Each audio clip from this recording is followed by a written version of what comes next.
Le raconteur lui dit plus juste dans l'oralité où lui raconte son collier, c'est demain, ce sera plus pareil. Il prend conscience qu'il faut qu'il y ait une tenue à son spectacle et que l'improvisation, il faut être là. Le conte créole, c'était une spécificité, mais il pense que lui, il a suivi le monde environnement. Lui, il est passé par l'esclavage, il est passé par la départementalisation, lui est passé par la centralisation parisienne et lui passe aujourd'hui par ce monde qui entoure l'île. Donc c'est un peu cette évolution du conte de la Réunion-là que nous voulons mettre un petit peu en valeur à soi. On appelle ça de la tradition à la modernité.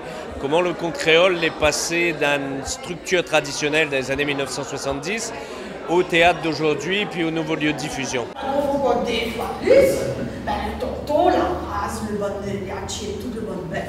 Tu veux avoir un paquet d'impôts pour être encore plus riche. Nous l'a présenté, que ça te trouve dans des histoires créoles et vraiment que ça, comment de plus en plus souvent Nana Demoun, il prend le bon histoires pour continuer à transmettre ça avec d'autres marmailles. Et puis Nana maintenant, les histoires là commencent à gagner un petit peu la zèle, l'histoire créole. Et là on retrouve Ali maintenant dans le théâtre, on retrouve. Donc c'est un peu le passage, les histoires, comment les raconter dans la cour et comment ils arrivent sur la scène au fil du temps. Même des histoires mais bêtement. Mais après des histoires Tijan, grand-mère Cal, tout ça. Mais comme on a plein de jeunes, ils refait aller. Mais non, obligé de redire d'autres histoires à cette heure. Moi, je trouve que c'est vraiment important justement que les parents ils se réunissent le soir pour raconter une petite histoire avant de s'endormir.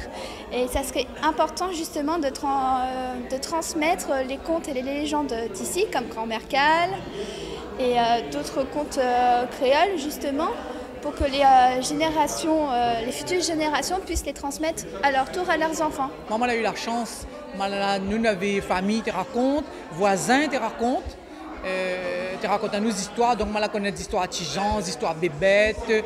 Après, le côté Malba, nous avons aussi des histoires Baldon, des histoires Ramayana, nous aussi, nous avons eu la chance aussi d'avoir ça. Et donc moi aussi, je fais passer ça avec mes enfants. Et j'espère que les autres aussi, plus tard, ça va continuer, faire tourner aussi. Et même à raconter avec mes petits-enfants aussi, si moi je suis capable.